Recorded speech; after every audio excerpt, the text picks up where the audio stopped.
আসসালামু আলাইকুম, সবাইকে ওয়েলকাম করছি আমার আজকের ভিডিওটি দেখার জন্য। যে যেখান থেকে আমার আজকের ভিডিওটি দেখছেন, আশা করি আমার আজকের ভিডিওটি আপনাদের কাছে ভালো লাগবে। এই তো নয়নতারা ফুল, আর এই ফুলগুলো দেখতে আমার কাছে বেশ ভালো লাগে, খুব সুগন্ধ বাইর হয়। এই ফুল গাছটা থেকে আমার খুব পছন্দের একটা ফুল। মাশাআল্লাহ দিলে গাছে অনেক ফুল ফুটেছে।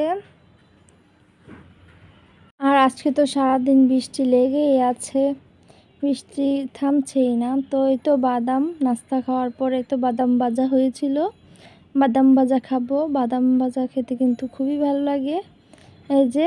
আর বাদামগুলো খুবই মজার ছিল খেতে। এই তো বাদাম ভাজা খেতে বসে গেলাম। এই তো আর অনেকগুলো বাদাম ভাজা হয়েছিল। আর এই তো এখানে ইলিশ মাছটা কাটা হচ্ছে, আজকে ইলিশ মাছ রান্না করা হবে। এই তো প্রথমে ইলিশ মাছের আঁশগুলো পরিষ্কার করে নেওয়া হচ্ছে। আর ইলিশ মাছগুলো দেখতে বেশ সুন্দর ছিল, ঝকঝকে সুন্দর। এই তো মাছের আঁশগুলো প্রথমে ভালোভাবে পরিষ্কার করে নিচ্ছি। এরপর মাছের যে আঁশ থাকে সাইডে সেটা ফেলে দিয়ে এখন মাছটা কেটে নেওয়া হবে।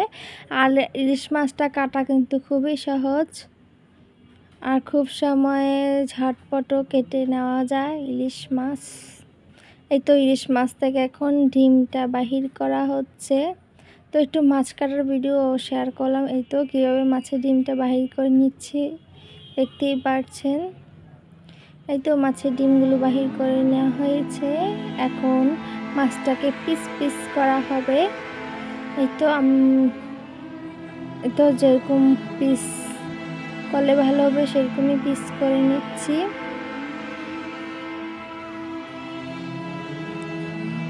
এই তো মাছ আর মাছের ডিম।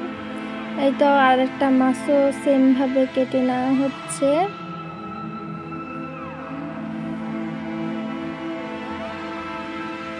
আর এখন মাছের মাথাটাও কেটে নেওয়া হচ্ছে। এই তো মাছের মাথাটা এভাবে কেটে নিলাম। এই তো এখন কাঁঠাগুলো ফেলে দেওয়া হচ্ছে, মাছের যে লাল লাল কাঁঠা থাকে। এই তো দুইটা মাছ কাটা হয়েছে আর ডিম তো হয়েছে। এই তো মাছগুলো এখন ভালোভাবে ধুয়ে পরিষ্কার করে নিয়ে তারপর মাছগুলো রান্না করব। এই তো হলুদ মরিচ লবণ মাখিয়ে নিচ্ছে প্রথমে, তারপর মাছগুলো দিয়ে দিবে ভাজার জন্য। এই তো একটা একটা করে মাছগুলো ভাজার জন্য দিয়ে দিচ্ছে। আর ইলিশ মাছ কিন্তু খুবই সুস্বাদু, খেতে খুব ভালো লাগে, আমার খুব পছন্দের একটা মাছ। আমার কাছে সব কিছুই ভালো লাগে খেতে আমার কাছে। এই তো মাছগুলোকে লাল লাল করে ভেজে নিচ্ছি। আজকে ইলিশ মাছটাকে ভুনা করে নেব, বেশি করে পেঁয়াজ মশলা দিয়ে তারপর মাছটাকে ভুনা করব।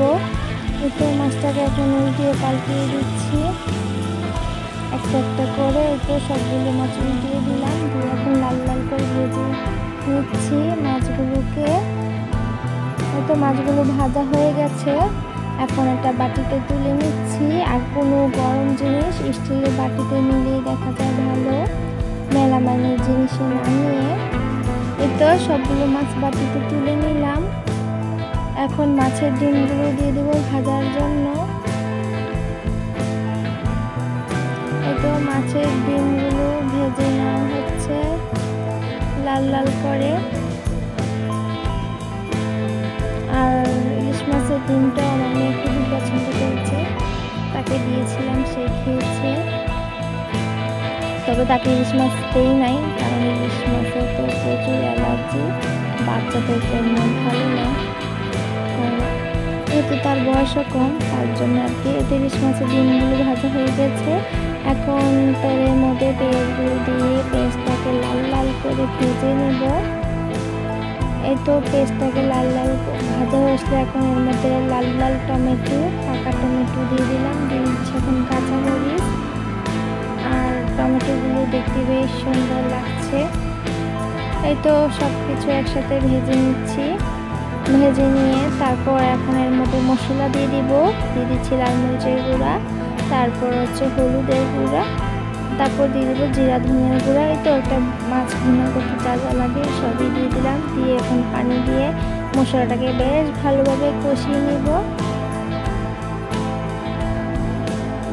এই তো মাছের মশলাটাকে বেশ ভালোভাবে কষিয়ে নেব, তাহলে খেতে ভালো লাগবে। আর ইলিশ মাছ তো এমনিতেই অনেক মজা, খেতে খুবই সুস্বাদু লাগে। এই তো আমার মশলাটা বেশ ভালোভাবে কষানো হয়ে আসলে এখন এর মধ্যে ইলিশ মাছ দিয়ে দিব একটা একটা করে। এই তো ইলিশ মাছ দিয়ে দেওয়া হচ্ছে একটা একটা করে। তো মাছগুলো দিয়ে পরিমাণ মতন পানি দিয়ে দিলাম, দিয়ে এখন মাছটাকে ভুনা ভুনা করে নিব। পানিটা না শুকানো পর্যন্ত মাছটাকে ভুনা ভুনা করে নিব, পানিটা যেন ভালোভাবে শুকিয়ে আসে। এই তো ঢাকা দিয়ে দিলাম। এই তো কিছুক্ষণ পর দেখতেই পাচ্ছেন পানিটা বেশ শুকিয়ে এসেছে, আমার মাছ ভুনা প্রায় অনেকটা হয়ে এসেছে। এখন একটু নেড়ে চেড়ে দিচ্ছি।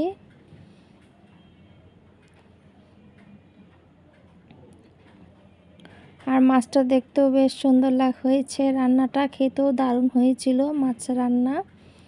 এই তো মাছ রান্না হয়ে গেছে, একটা বাটিতে আমি নিয়ে নিলাম। আর এই তো বিকালবেলা আমার মেয়ে একটা ফুল নিয়ে আসছে গাছ থেকে। আর এই তো আমি একটা ডিম সিদ্ধ করে নিয়েছি আমার জন্য, আর এখানে আমি তো ডিমের রেসিপিটা বানিয়ে ফেললাম। খুবই মজা হয়েছে খেতে, আমি আমার মতন করে বানিয়েছি। এই তো এটা হচ্ছে ডিম পরোটা, বিকালবেলা সবাই মিলে ডিম পরোটা খাচ্ছি। আর আমার মেয়ে ভয়েস দেওয়ার সময় অনেক কথা বলে এসে আসবে আর কথা বলবে, এরকম করে প্রতিদিন ভিডিওতে ভয়েস দেওয়ার সময় কতবার যে ভিডিওতে ভয়েস কাটতে হয়। এই তো ডিম পরোটাটা বেশ নরম নরম হয়েছিল, সফট হয়েছিল, মুচমুচে হয়েছিল। এই তো সস দিয়ে খাচ্ছি ডিম পরোটাটা। বাসায় নাস্তাটা বানালে দেখা যায় তৃপ্তি সহকারে সবাই মিলে খাওয়া যায়। এই তো ডিম পরোটাটা ছিল আজকের। এই তো এখন গরুর দুধ, ডিম পরোটা খাওয়ার পর এখন গরুর দুধের চাটা বানিয়ে নিচ্ছি। গরুর দুধ দিয়েছি, দুধটা ফুটে উঠলে এর মধ্যে পরিমাণ মতন চা পাতা দিয়ে দিব, যেহেতু 2 কাপের চা তাই আর কি 2 কাপ হবে এটুকুতে চা। এই তো চা পাতা দিয়ে বেশ ভালোভাবে ফুটিয়ে নিচ্ছি, আর গরুর দুধের চাটাই বেশি ভালো লাগে। এই তো এখন দিয়ে দেওয়া হচ্ছে চিনিটা দিয়ে আরও কিছুক্ষণ জাল করে নিয়ে এই তো চাটা ছেঁকে কাপে ঢেলে নিচ্ছি। এই তো চাটা ছেঁকে নিয়ে নিলাম, চাটা খাবো এখন। এই তো চাটা হয়ে গেছে, এখন চাটা খেয়ে নিব। আর আজকে আপনাদের সাথে খুব সুন্দর একটা আকাশের ভিডিও শেয়ার করব। এই তো গাছপালা দিয়ে আর কি প্রথমে শুরু করলাম, আর খুবই সুন্দর ছিল বিকালের আকাশ। এটা আগেই ভিডিও করেছিলাম, শেয়ার করা হয়নি, শেয়ার করব বলে। এই তো কি 5-6 দিন আগের ভিডিও হবে। এতে খুব সুন্দর মেঘ জমে ছিল, আকাশটাও বেশ দেখতে সুন্দর ছিল। তো সবাই আমার পাশে থাকবেন, আমাকে সাপোর্ট করবেন। তো আজকে ভিডিও এ পর্যন্তই, ভালো থাকবেন, সুস্থ থাকবেন, আল্লাহ হাফেজ।